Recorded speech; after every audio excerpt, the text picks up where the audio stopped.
하나님께서는 필요할 때마다 교회 안에 하나님 말씀을 신실히 가르치고 전하는 이들을 세워오셨습니다.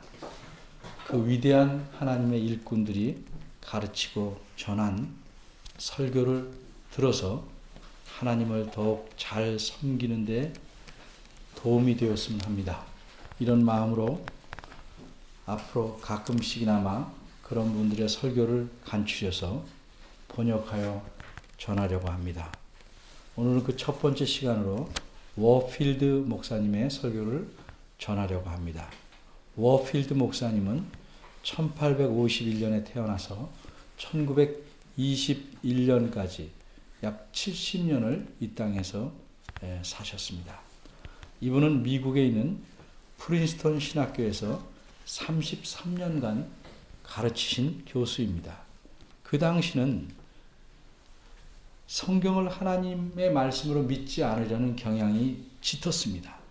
이런 때에 참 드물게 이 목사님과 몇몇 분들이 성경이 하나님 말씀을 강조하며 성경의 권위를 주장하였습니다. 이분이 신학교에서 하신 설교 중에 한 편을 뽑아서 번역했는데 너무 길어서 간추려서 오늘 전하려고 합니다.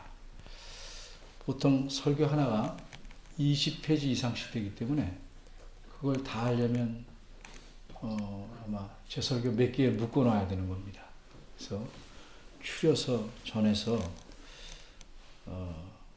오히려 누가 될는지 모르겠습니다만 제 나름대로 간추려서 전하고자 합니다. 지금부터가 워필드 목사님이 하신 설교입니다.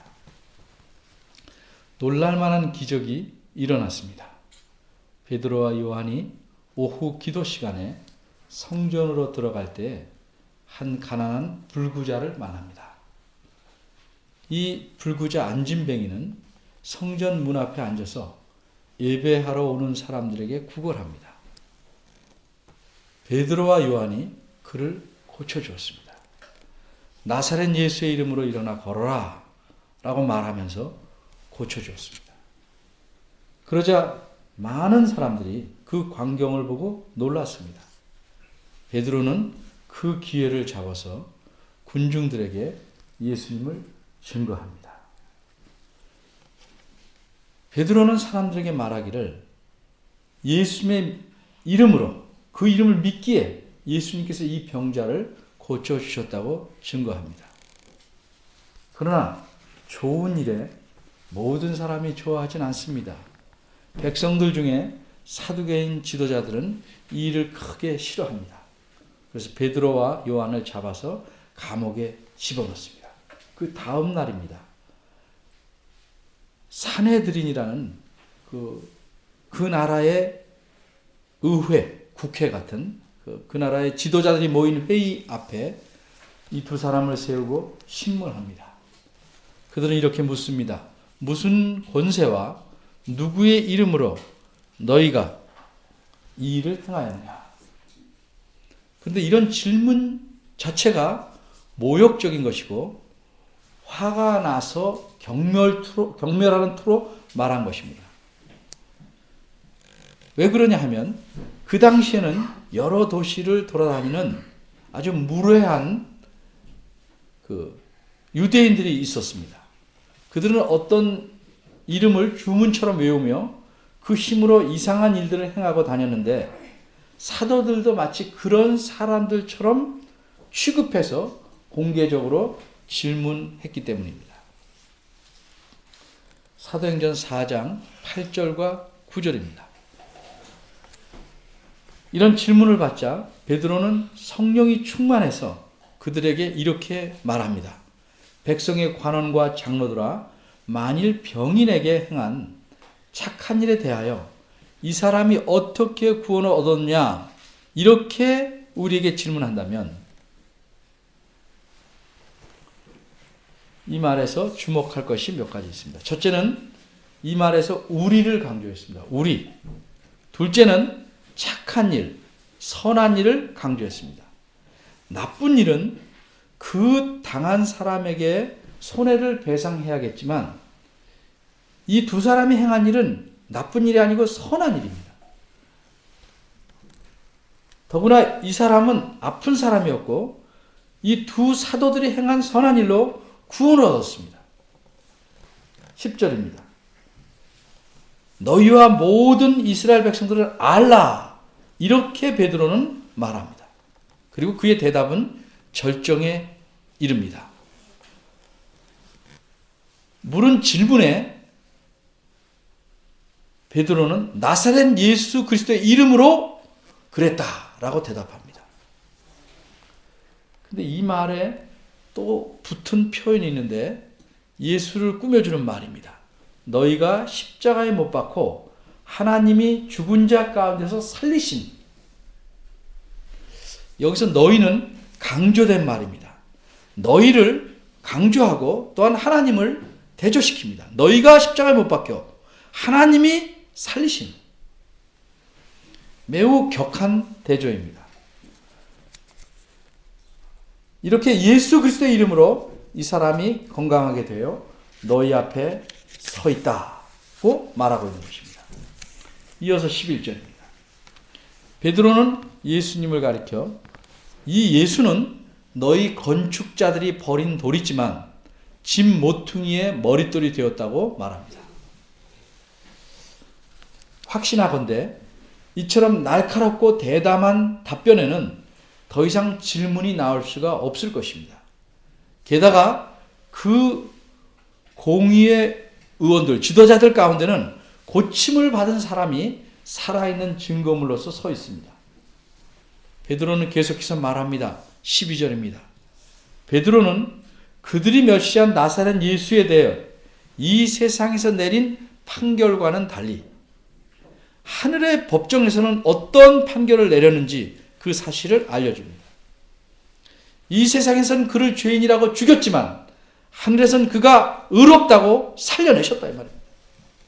그들이 옳지 않게 죽인 그분께서 지금 그들 가운데 살아계셔서 지금 이 병자를 고치신 이 기적을 행하셨다는 사실을 알려줍니다. 그러나 베드로는 이것만으로는 만족하지 않습니다. 그래서 베드로는 갑자기 자기의 논증을 최고도로 끌어올려서 이 예수님을, 자신의 주님을 유일한 왕이시며 모든 세상의 구주라고 선언합니다. 그리고 이분이 너희 건축자들이라는 사람이 쓸모없다고 버린 돌이지만 모퉁이 돌이 되었다. 다른 이로서는 구원을 얻을 수 없다. 왜냐하면 천하인간의 구원을 얻을 만한 다른 이름이 없기에 우리는 그 이름에 의해서만 구원받아야만 하기 때문이다. 이렇게 말합니다. 12절 지경입니다.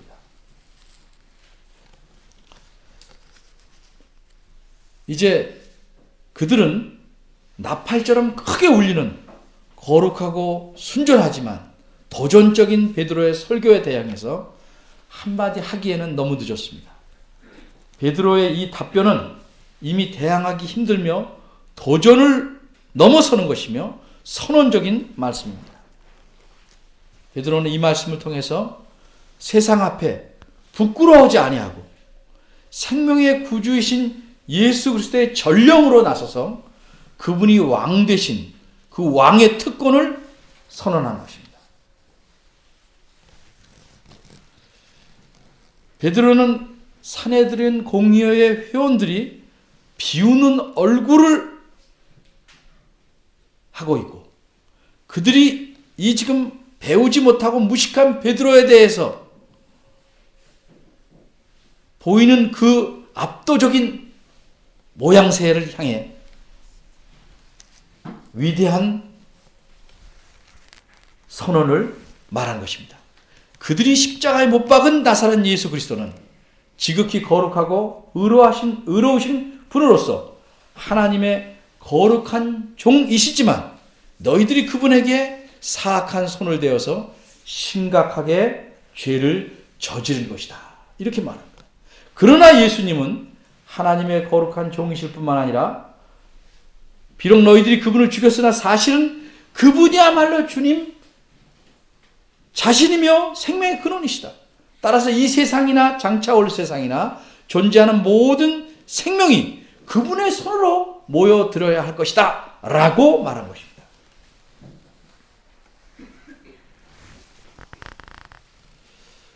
우리는 베드로가 이런 선언을 했을 때 이 선언이 유대인들의 귀를 내려쳤을 효과에 대해서 좀 더 살펴봐야 합니다.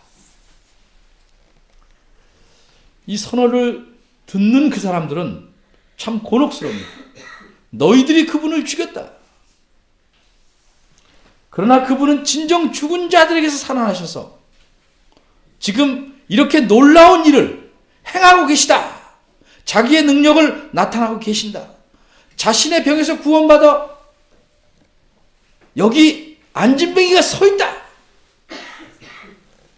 이 말을 듣고 그 유대 지도자들은 곤혹스러워 할 것입니다.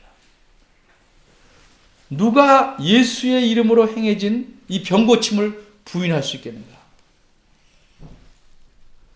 더구나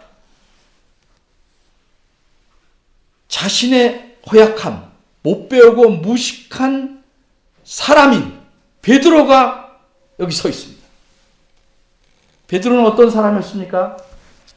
전에는 단지 여정이 흘낏 쳐다보고 너도 그의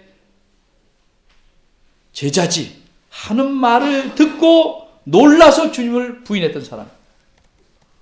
그러나 지금 그 베드로는 그 연약함을 다 벗어던지고 당당하게 사내들인 공회 앞에 서 있습니다. 그들이 인상을 쓰고 찌푸리고 있는 것도 개의치 않고 자신이 쇠사들에 매여 있는 것도 개의치 않고 담대하게 다시 살아나신 자기 주님의 영광을 말하며 그분이 모든 인간 세상을 다스리는 분임을 선언하고 있는 것입니다. 이때 그 사내들인 공의회, 의회의 의원들, 지도자들 안에는 어떤 생각이 있었을까? 놀랍고 어떻게 하면 이 복음이 퍼지지 않게 막을 수 있을까 하는 걱정스러운 염려가 있었을 것입니다. 그러나 지나간 2000년 동안 그들의 모든 노력이 얼마나 헛되었는지 우리는 볼 수 있습니다. 그리고 하나님께서 모퉁이 돌이 되게 하신 그 돌을 거절한 그들에게 그들에 대해서 말씀하신 예언이 얼마나 온전하게 이루어졌는지를 볼 수 있습니다. 그 예언이 무엇입니까? 이것입니다. 이 돌 위에 떨어지는 자는 부서질 것이며 누구든지 그 돌이 그 위에 떨어지는 자는 흩어져 티끌이 되리라. 그런데 오늘날 우리에게 더욱 중요한 것은 우리가 이 베드로가 선포한 이 위대한 말씀에서 무엇을 배웠는가 하는 점입니다. 예수님의 복음이 지난 2000년 동안 자유롭게 전파되었습니다.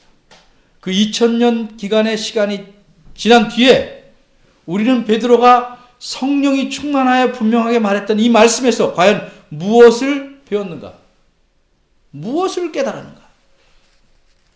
그 오랜 시간 동안 분명히 드러나는 것은 예수님 외에 과연 어떤 이에게도 구원이 없고 천하의 예수님 외에는 어떠한 이름으로도 구원받지 못했으므로 우리는 예수님에게서만 구원을 받아야 한다 하는 사실입니다.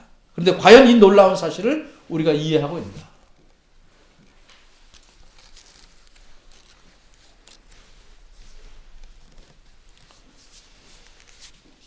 이 상황은 예수님의 이름으로 안진뱅이의 병을 고친 데서 시작했습니다.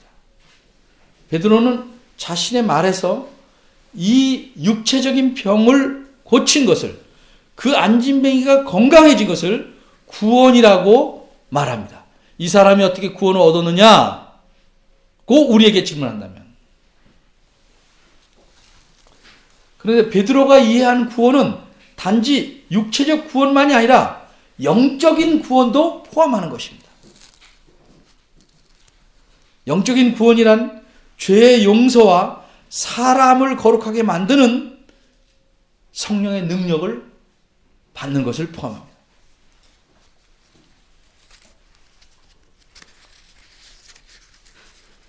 따라서 유대인들에게 구원이 되시는 구세주는 역시 이방인들에게도 똑같이 구세주가 되는 것입니다. 베드로는 그렇게 생각했습니다. 구원의 통로는 이방인들에게는 따로 열려있고 유대인들에게는 따로 열린 그런 통로를 생각하지 않았습니다. 이방인들의 구원도 유대인들에게 구원도 같은 분에게 달려있다고 생각했습니다. 그분이 누구냐? 그분이 역시 예수님이라고 생각했습니다. 그래서 영적인 구원에서도 예수님 외에 다른 이로서는 구원을 얻을 수 없다고 선언하는 것입니다. 제가 여기서 제 말을 좀 보태자면 이 목사님이 이 설교를 할 때 이 전후 문맥을 쭉 살펴서 이야기한 것이기 때문에 우리는 이 본문만 들어서 조금 이해가 줄 수도 있겠습니다. 어쨌든 이 베드로의 말씀에서 그 의미를 파악하려면 성경에서 말하는 구원이라는 건 가장 넓은 의미에서 생각해야 한다는 것입니다. 그런데 동시에 이런 구원은 넓다고 해서 아무데나 찾을 수 있는 것이 아니고 오직 예수님과 그의 능력에게만 있다는 겁니다. 이렇게 이해하는 것이 베드로의 말을 바르게 이해한 것입니다. 만일 우리가 성경이 말하는 구원을 가장 넓게 생각하지 않는다면 그것은 성경을 올바로 다루는 것이 아닙니다. 성경이 말하는 구원은 그 베푸는 은총의 폭이 인간을 고통스럽게 하는 모든 악을 다 덮을 만큼 넓은 것입니다. 그렇지만 그 구원의 핵심은 죄로부터의 구원입니다. 그러나 여기서 그치는 게 아니고 그 뿌리를 죄에 받고 있는 모든 종류의 악으로부터의 구원을 의미합니다. 인간의 삶의 영역에 들어온 모든 악은 죄의 결과로 생기는 것이고 사람의 그 인간성 안에 그 죄와 죄의 능력이 나타나 있다는 것을 보여주는 것입니다. 우리는 최근에 쓰인 책을, 이 당시 최근입니다. 최근에 쓰인 책을 열어보면 그 안에 이런 말을 발견하게 됩니다. 하나님은 죄의 결과들, 즉 악행의 직접적인 결과로 나타나는 슬픔과 치욕과 고통을 막으실 수는 없다. 그러나 그런 것은 성경의 가르침이 아닙니다. 우리는 성경에서 이런 말씀을 봅니다. 이 말씀을 통해서 하나님이 주시는 구원이 얼마나 넓은 것이고 구체적인 것인지를 알 수 있습니다. 더 이상 배고픔이 없을 것이며 목마름이 다시는 없을 것이고 햇빛에 상하지 않을 것이며 하나님께서 모든 눈물을 닦으시며 다시는 사망이 없을 것이고 곡하는 것이나 우는 것이나 어떤 고통도 없을 것이다. 이것은 상징적인 표현이지만 그렇지만 이것은 말하는 그대로를 표현하고 있는 것입니다. 구원이란 이런 것입니다. 그냥 영적인 것만이 아니고 인간의 삶의 모든 것을 포함하는 것이 성경이 말하는 구원입니다. 그런데 성경에서 구원을 표현하는 또 다른 가장 바람직한 낱말은 생명이라는 낱말입니다. 이 생명이란 말은 또 다른 큰 말인 죽음과 대치됩니다. 성경에서 죽음이라고 말하는 것은 단지 목숨만 잃어버리는 것이 아니고 모든 악을 포괄하는 낱말입니다. 우리가 생명을 얻는다는 것은 이 죽음으로부터 구원을 받는 것을 의미합니다. 죽음이 무엇이든 간에 그 죽음에 동반되는 모든 것들이 무엇이든 간에 그것이 육체적인 것이든 시간적인 것이든 영적인 것이든 영원한 것이든 그리스도께서 주시는 구원을 통해서 우리는 구원을 얻을 것입니다. 또한 생명이 무엇이든 간에 그 생명에 수반되는 모든 것들을 우리는 그리스도께서 주시는 구원을 통해서 얻을 것입니다. 이것이 성경이 말하는 구원입니다. 그것을 먹는 날에는 정령 죽으리라. 이러한 하나님 말씀을 어기고 죽음을 가진 먹지 말라는 나무 열매를 사람이 따먹음으로써 이 세상에 죽음이 들어왔습니다. 그리고 모든 인간의 재앙이 들어왔습니다. 이렇듯 인간의 삶의 모든 영역에서 인간을 괴롭히고 고통스럽게 하는 모든 것은 바로 이 처음 불순종의 문제 때문입니다. 인간을 육체적인 존재, 유기체로 생각할 때 인간에게 고통과 질병과 죽음을 주는 것들은 죄에 피할 수 없는 결과입니다. 그러므로 그것도 구원의 대상이 됩니다. 필수적인 대상입니다. 인간을 사회적인 존재로 생각한다면 인간은 불만족하고 갈등하고 부당함과 압제와 결핍과 나태를 맛보게 됩니다. 이것도 죄의 열매입니다. 따라서 이것 역시 구원의 대상입니다. 구원을 받는다는 것은 여기로부터도 구원을 받는다는 것을 의미합니다. 인간을 그 본질에서 하나님의 보호자에까지 미치는 영적인 세계와 연관을 갖고 있는 영적인 존재라고 생각한다면 하나님의 은총을 받는데 방해가 되는 것은 그것이 죄책이든 부패이든지 뭐든지 그것도 죄의 열매이므로 그것도 역시 구원의 직접적인 대상이 됩니다.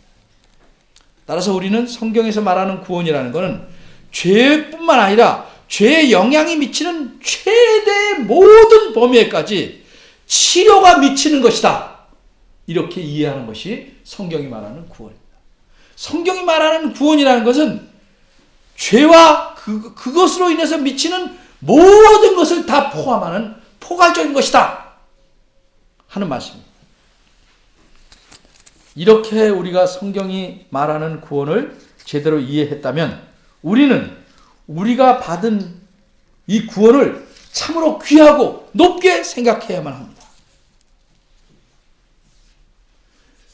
주님께서 주시는 이 구원은 인간의 모든 필요한 부분에 미치며 모든 면에서 온전하게 건져낸다는 것을 의미합니다. 심지어 인간보다 하등의 피조물마저도 인간과 가진 관계 때문에 인간의 구원에 참여하게 됩니다. 그래서 모든 피조물이 인간과 더불어 신음하고 고통하지만 마찬가지로 장차 임할 구원을 소망하게 되는 것입니다. 참고로 여러분이 나중에 로마서 8장을 읽어보십시오. 왜냐하면 새로운 하늘과 새로운 땅이 있게 될 것이기 때문입니다. 그 새로운 하늘과 땅에서는 구원받은 모든 인류가 아주 완전함과 완전한 환경과 완전한 조화를 이루는 가운데 모일 것입니다. 육체적인 힘마도 완전할 것인데 이는 썩은 것으로 심고 썩지 아니할 것으로 살아나며 치욕으로 심은 것이 영광으로 다시 살며 약함으로 심은 것이 강함으로 살아나기 때문입니다. 이러한 구원이 그리스도께서 우리를 위해서 이루어 주시는 것입니다. 이제 베드로의 말씀을 다시 생각해 보겠습니다. 베드로의 말은 오늘날 우리의 생각과 연관이 있습니다. 이 구원 전체거나 이 구원의 어떤 작은 부분도 예수 그리스도 밖에서는 결코 얻을 수 없다고 베드로는 말하는 것입니다. 다른 이로서는 이렇게 베드로는 극히 강조합니다. 다른 이로서는 다른 이에게서는 이 구원이 없다.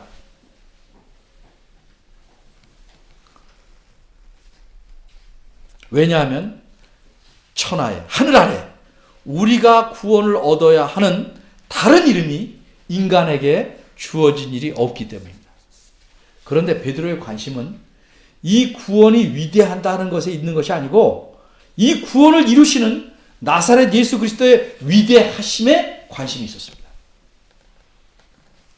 그분은 주님이시며 이 큰 구원을 베푸시는 유일한 분이십니다. 그래서 베드로가 관심을 갖는 것은 듣는 사람들의 마음속에 예수 그리스도의 통치가 전적으로 미치게 하는 것이었습니다. 그가 말한 내용 안에는 특별히 12절에 없다는 말이 많습니다. 얻을 수 없나니 주신 일이 없다, 이런 말이 등장합니다. 그런데 베드로는 이렇게 말하지 않았습니다. 너희가 무슨 권세와 누구의 이름으로 이러한 병 고치는 일을 행하냐고 물으니까 나는 나사렛 예수 그리스도의 권세와 능력으로다, 이렇게 대답한다. 그분의 강한 손 안에 인간의 모든 병을 고칠 능력이 있다, 이렇게 말하지 않았습니다. 그는 아주 다른 어투로 매우 강력한 힘을 가진 말로써 말합니다. 단순히 그분의 강한 손에 인간의 모든 병을 고칠 능력이 있다, 이렇게 말하지 않고 너희가 묻기를 무슨 권세 또 누구의 이름으로 이를 행하느냐? 그러면 나는 답하노라. 나사렛 예수 그리스도의 이름으로 하였노라. 그리고 다른 이에게는 이런 구원이 없다. 왜냐하면 천하에 우리가 힘입어 구원을 받아야 할 만한 다른 이름이 없기 때문이다, 라고 말했습니다. 여기서 우리가 눈여겨봐야 할 것은 단순히 예수님이 모든 병을 고칠 능력이 있다, 이렇게 한 게 아니고 예수님이 지니신 구원의 능력이 어떤 것인지를 크게 강조하고 있다는 사실입니다. 다른 이에게서는 구원이 없다. 천하에 우리가 힘입어 구원을 받아야 할 만한 다른 이름이 없다, 이렇게 이중적으로 강조합니다. 이것은 구원할 능력이 예수님 외에는 어떤 사람에게도 누구에게도 없다는 사실을 아주 절대적으로 강하게 말하는 것입니다. 이것은 마치 너희가 하늘 아래 어느 구석 끝까지 가서 찾아봐라. 그 어디에서도 구원을 얻을 수 있는 이름이 있다고 속삭이는 말조차, 작은 목소리조차 들을 수 없을 테니 가서 찾아봐라, 이렇게 말하는 것입니다. 이 12절 끝부분에는 원어상 제가 이제 설명하려는 말이 붙었는데 우리말 성경에는 중간에 구원을 얻을 만한 이렇게 표현되어 있습니다. 그런데 원어에서는 맨 끝부분에 그 이름 안에서 우리가 구원받아야만 하기 때문이다, 이렇게 되어 있습니다. 우리는 이 말씀을 이렇게 약하게 만들면 안 됩니다. 이게 중요한 말씀입니다.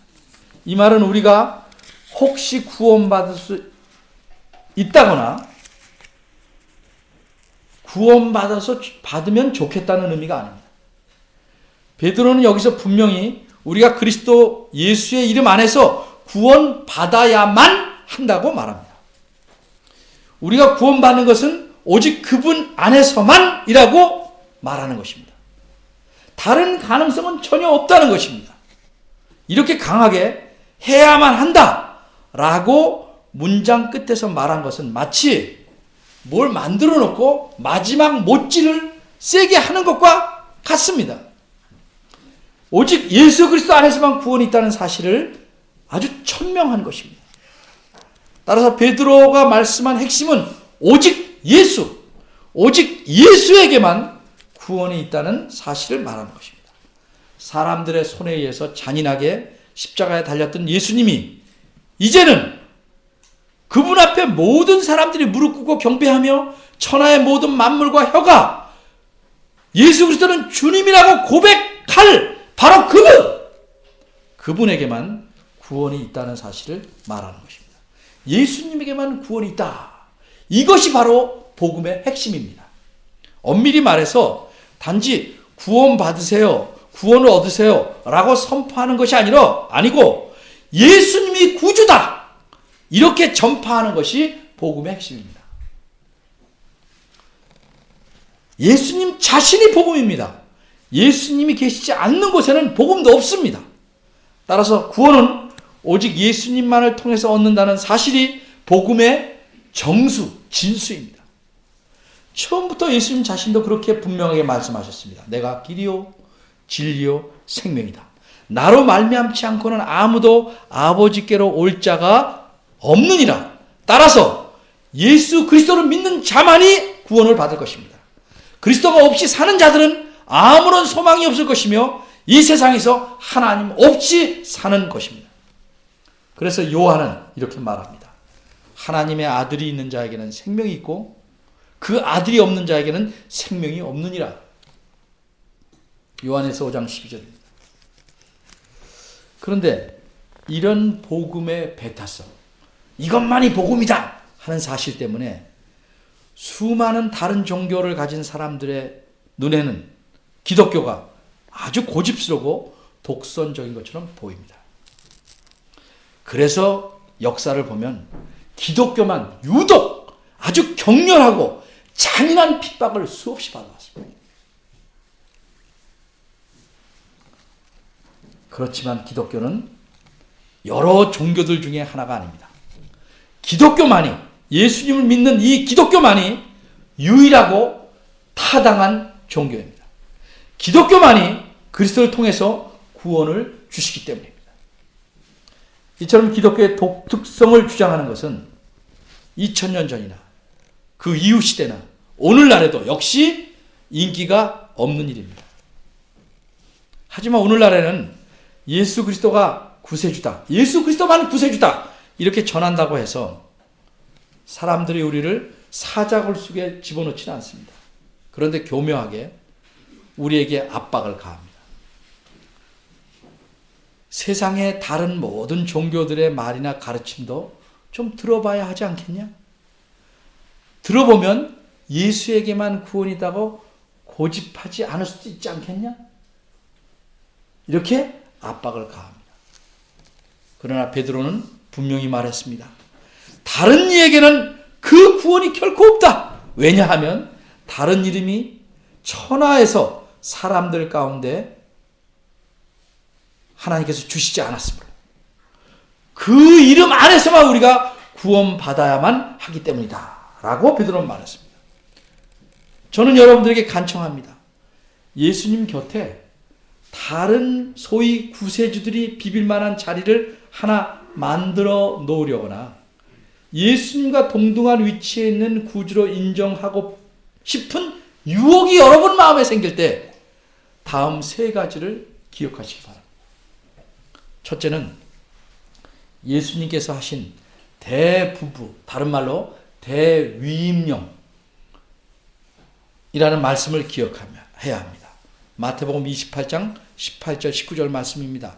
하늘과 땅의 모든 권세를 내게 주셨으니 그러므로 너희는 가서 모든 족속으로 제사를 삼으라. 이 말씀을 기억하시기 바랍니다. 예수님께서는 제자들에게 이 명령을 내리셨습니다.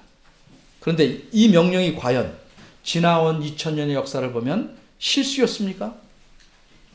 교회는 이 명령을 지키기 위해서 모든 노력을 다 기울였습니다. 교회는 이 명령을 행하기 위해서 한 걸음을 내디딜 때마다 소중한 피를 마구 쏟아내 홍수를 이룰 만큼 순교를 당해왔습니다. 그 결과 세상의 모든 나라들은 어느 길로 가야 구원을 얻는 것인지를 볼 수 있게 되었습니다. 그래서 그리스도의 이름을 부르는 자마다 구원을 얻게 될 것입니다. 둘째로 여러분이 기억해야 할 것은 여러분 자신의 영원히 처한 위험, 영원의 위험을 기억해야 합니다. 예수 그리스도께서는 죄인을 구원하시려고 세상에 오셨습니다. 그리고 지치고 무거운 죄의 짐을 진 여러분들을 자신에게로 부르셨습니다. 그리스도는 여러분들에게 자신의 못 박힌 손과 발을 보라고 하십니다. 옆구리의 참자국을 보라고 하십니다. 자신께서 온전한 희생을 들으셨다는 사실을 보라고 합니다. 이로써 여러분은 하나님 아버지께 나아갈 수 있고 용서함을 얻을 수 있었고 그분의 사랑을 받을 수 있게 되었던 것입니다. 그리스도를 믿는 자는 구원을 얻으리라는 위대한 약속을 주셨지만 또 믿지 않는 자는 생명을 잃으리라 경고도 하셨습니다. 여러분이 그리스도 외에 다른 자에게 곁을 준다면 여러분의 영혼의 위험이 다가오는 것입니다. 이렇게 소중한 큰 구원을 여러분 소홀히 하시겠습니까? 그리스도 외에 다른 구원의 길이 있다고 감히 생각할 수 있겠습니까?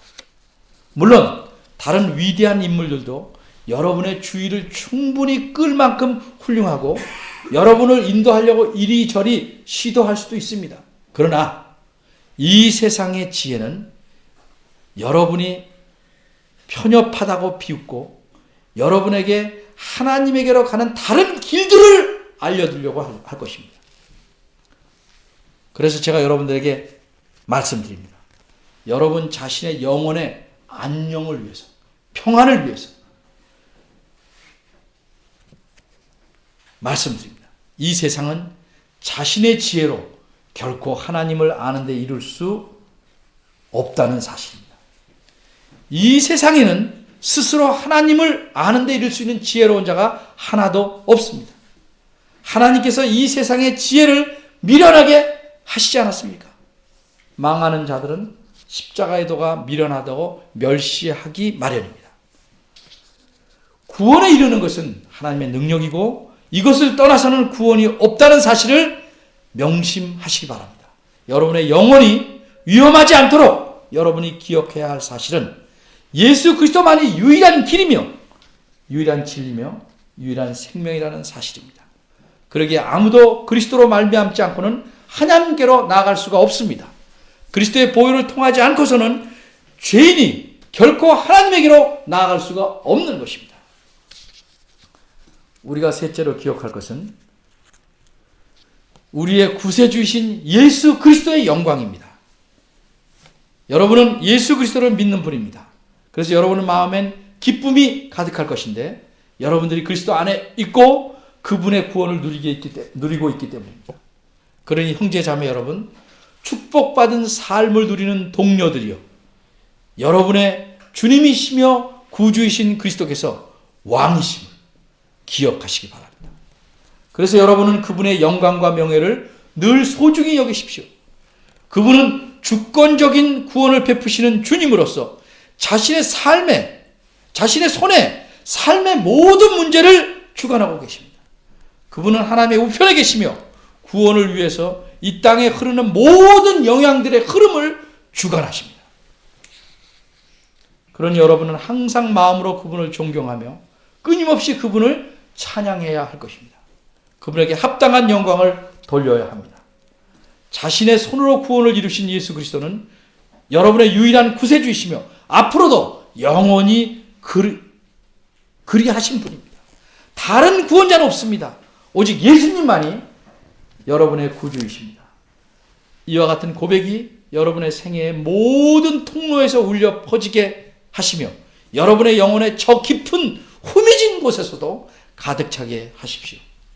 주님의 위대한 분부와 여러분의 영혼의 위험을 기억하십시오. 그리고 그리스도에게 삶의 모든 것을 빚진 자들로서 여러분은 이 잃어버린 세상의 유일한 구세주이신 예수 그리스도에게 합당한 영광을 돌려야 한다는 사실을 기억하시기 바랍니다. 기도하겠습니다.